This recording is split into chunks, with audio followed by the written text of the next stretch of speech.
주와 같이 길 가는 삶이라는 제목으로 우리 말씀을 묵상하도록 하겠습니다. 자, 오늘 1절에 보면 이 말씀을 듣는 대상에 대해서 이렇게 말씀을 합니다. 애굽 땅에서 인도하여 올리신 모든 족속에 대하여 이르시기를. 우리는 애굽 땅에서 이제 그 출애굽할 때 구원받은 백성이 이스라엘 민족, 히브리 민족이라고 생각하는데 꼭 그렇지만은 않습니다.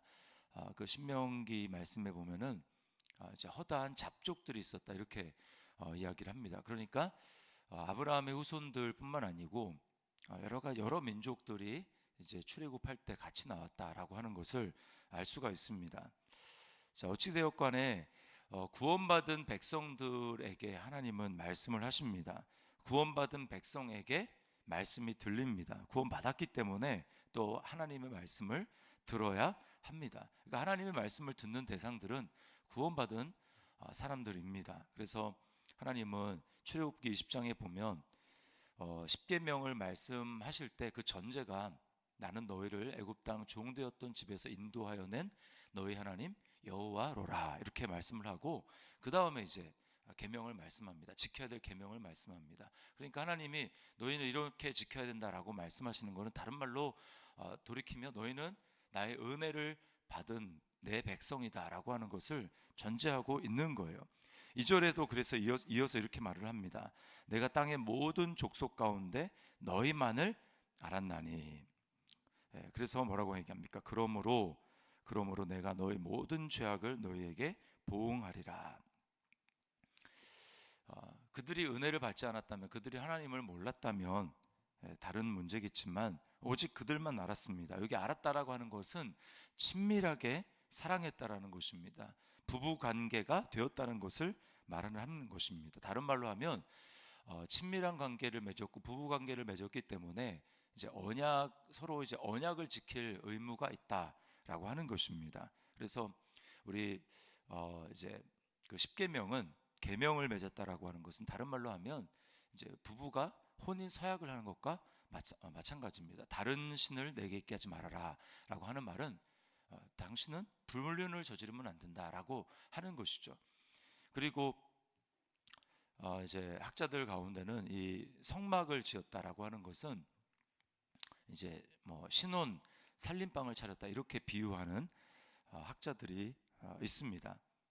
그러니까 이제 서로 친밀하게 알았기 때문에 언약을 지켜야 될 책임이 있다라는 것을 보여주는 것이죠. 하나님은 언약에 신실하셨습니다. 그래서 자신의 전부를 쏟아서 이스라엘을 사랑하셨습니다. 또 우리를 하나님은 그렇게 사랑하셨죠. 그러나 이제 문제는 무엇입니까? 우리가 언약을 지키지 않았다라고 하는 것입니다. 이스라엘이 신실하지 못하고 하나님이 아닌 다른 신을 섬겼기 때문에 하나님은 그들을 향해서 간음을 행했다, 영적인 간음을 행했다라고 말씀을 하는 것입니다. 그래서 이 3절부터 8절까지는 다 인과관계에 대해서 말씀을 하는 것입니다. 특별히 7절을 좀 우리가 유념할 필요가 있는데요. 7절에 주 여호와께서는 자기의 비밀을 그 종 선지자들에게 보이지 아니하시고는 결코 행하심이 없으시리라.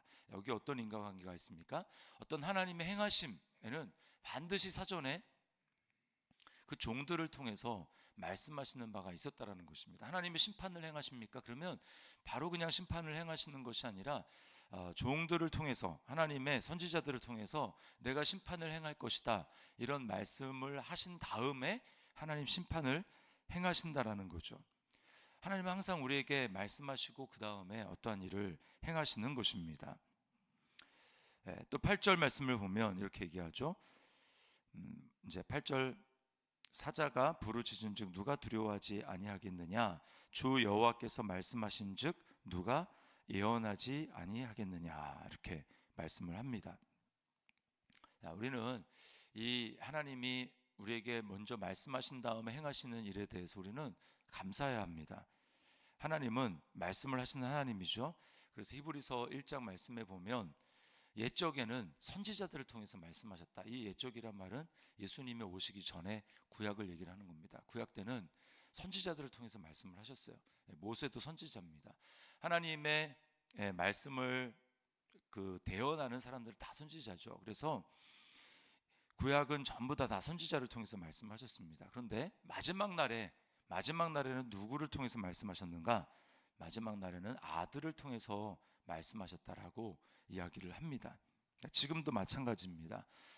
우리는 예수님을 믿음으로 말미암아 성령이 우리 안에 계십니다. 성령을 받은 사람들은 그 마음 안에 이제 성령을 통해서 성령님이 말씀하시는 거죠. 근데 그 성령님은 누구십니까? 예수 그리스도의 영이세요. 그래서 지금도 동일하게 우리 안에서 예수님이 말씀하시는 것입니다. 성령을 통해서. 성령은 자기가 임의로 말씀하시지 않고 요한복음 14장부터 16장까지 읽어보면 성령님은 아들을 통해서 예수님이 하신 말씀을 가지고 예수님을 영화롭게 하시고 예수님을 높이는, 드러내는 일을 하신다, 이렇게 말씀을 하십니다.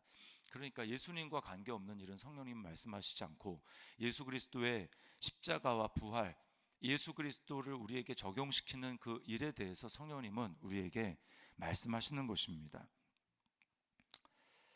그런데 유다의 문제 그리고 이스라엘의 문제가 무엇입니까? 오늘 아모스 선지자를 통해서 말씀하시는 건 뭐냐면 그들이 선지자들을 통해서 하시는 말씀을 듣지 않았다라는 것입니다.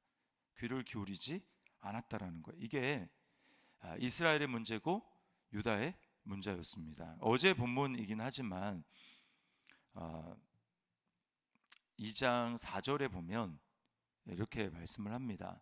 유다에 대해서 이 아모스도 그렇고 우리가 지난주까지 살펴봤던 이 호세아서도 그렇고 대상은 사실은 이 선지자의 대상은, 말씀을 듣는 대상은 이스라엘이에요. 근데 유다에 대해서 이렇게 얘기를 합니다. 그 끝에 뒤에 보시면 이는 그들이 여호와의 율법을 멸시하며 그 율례를 지키지 아니하고 그의 조상들이 따라가던 거짓 것에 미혹되었습니다. 그래서 5절에 내가 유다에 불을 보내니리, 이렇게 얘기합니다. 그리고 바로 밑에 6절 말씀에 보면 여호와께서 이와 같이 말씀하시되 이스라엘의 서너 가지 죄로 말미암아 내가 그 벌을 돌이키지 아니하리니 라고 이야기를 하는데, 쭉 내려오시다가 보면 결국 12절 말씀에 그러나 너희가 나실 사람으로 포도주를 마시게 하며 또 선지자에게 명령하여 예언하지 말라 하였느니라. 그러니까 듣기 싫다. 하나님의 말씀을 전하는 선지자들에게 말하지 말라고, 입을 막으라고 이렇게 이야기하면서 듣지 않았다라는 거예요. 결국은 우리가 이제 망하는 이유는 죄를 지어서가 아니라 하나님의 음성을 듣지 않기 때문에, 듣고 돌이키지 않기 때문에 망하는 것입니다. 다 우리가 이런 삶을 살지 않았습니까? 그런데 이 모든 것을 치유하신 것이 바로 예수 그리스도이십니다. 예수 그리스도 십자가예요. 말을 듣지 않는 이 죄성은 고쳐서 쓸 수 있는 것이 아닙니다. 멸해져야 되는 거예요. 그래서 하나님은 우리를, 내가 너희를 내 아들 예수와 함께 십자가에 못 박았다, 이렇게 말씀하는 것입니다. 그래서 예수님과 함께 죽고 그리고 이제 예수 그리스도와 함께 새로운 생명이 부활해서 우리는 예수 그리스도의 영으로 살아가는 것이죠. 우리는 더 이상 불순종의 자녀들이 아니라 죽고 부활한 예수 그리스도의 영이 우리 가운데 있기 때문에 성경은 우리에게 순종의 자녀다, 이렇게 말씀을 합니다. 그렇기 때문에 이제 우리는 구약에 살았던 사람들과 다르게 새 언약 백성으로서 성령님이 우리 안에 거하는 사람으로서 우리가 어떻게 살아가야 합니까? 우리는 이제 하나님과 동행하는 삶을 살아야 돼요. 3절에 이렇게 얘기합니다. 두 사람이 뜻이 같지 않은데 어찌 동행하겠으며 라고 이야기를 합니다. 뭘 얘기를 하는 겁니까? 우리가 하나님과 같은 뜻을 품어야 된다라는 것이죠. 갈라디아서 말씀에 보면 이 성령을 따라 행하라, 그리하면 육체의 욕심을 이루지 아니하리라라고 하는 말씀이 있습니다. 성령을 따라 행하라. 이 말은 성령님이 행하시는 그 발걸음에 보조를 맞추어서 같이 걸어라라고 하는 거예요. 보조를 같이 맞추어서 걷는 거죠. 그렇게 하려면 뭐 어떻게 해야 됩니까? 여기 3절에 얘기한 것 같이 뜻이 같아야 된다. 같은 곳을 바라보고 같은 마음을 품어야 우리는 같이 걸어갈 수가 있는 것입니다. 예수님이 품었던 마음은 하나님 나라예요. 그래서 예수님은 공생의 사역을 하실 때 계속해서 하나님 나라에 대해서 말씀을 하셨습니다. 주기도문도 결국은 하나님 나라가 너희에게 임하기를 위해서 기도를 해라 라고 하는 거죠. 나라가 임하시오며 라고 기도하라고 주님은 말씀해 주셨습니다. 그 하나님의 나라가 무엇입니까? 개인적인 차원은 하나님의 통치를 받는 것입니다. 날마다 말씀을 읽고 묵상하면서 우리가 예수님을 더 깊이 알아가야 하고요. 또 예수님을 알아갈 뿐만 아니라 그 예수님께 복종함으로 예수님을 계속해서 내 삶의 모든 영역의 주인으로 우리가 모시면서 그래서 하나님 나라의 실제를 우리가 경험을 해야 됩니다. 내 생각과 내 판단을 내려놓고 우리는 항상 기뻐하고 범사에 감사하는 삶을 살아야 합니다. 이렇게 될 때 하나님의 나라가 우리 가운데 어떻게 경험됩니까? 그것은 로마서 14장 17절에서 말씀하는 바와 같이 하나님의 나라는 먹는 것과 마시는 것이 아니라 오직 성령 안에 있는 의와 평강과 희락이라고 말씀을 하세요. 우리가 성령 안에서 하나님의 자녀로서 내가 하나님의 의가 된다라고 하는 담대함과 확신이 필요하고 그리고 또 성령 안에서 기쁨과 평안을 누리는 삶이 바로 하나님 나라를 이 땅에 누리는 삶인 것입니다. 그리고 공동체적 차원에서는 우리가 내 생각과 내 판단을 내려놓고 나와 다른 형제 자매들을 우리가 용납하고 사랑으로 섬겨야 합니다. 이것이 예수 그리스도께서 우리를 향하신 이 땅에서 하나님의 뜻입니다. 그래서 우리가 이 주님과 같은 마음을 품음으로 이제 뜻이 같음으로 동행하며 살아가는 그런 삶을 살아가야 될 줄 믿습니다. 그래서 오늘 하루 내 생각대로 살아가는 삶이 아니라 하나님과 같은 뜻을 품고 예수님과 같은 뜻을 품고 성령님과 같은 뜻을 품고 주님과 동행하는 오늘 하루의 삶 될 수 있기를 주님의 이름으로 축원합니다.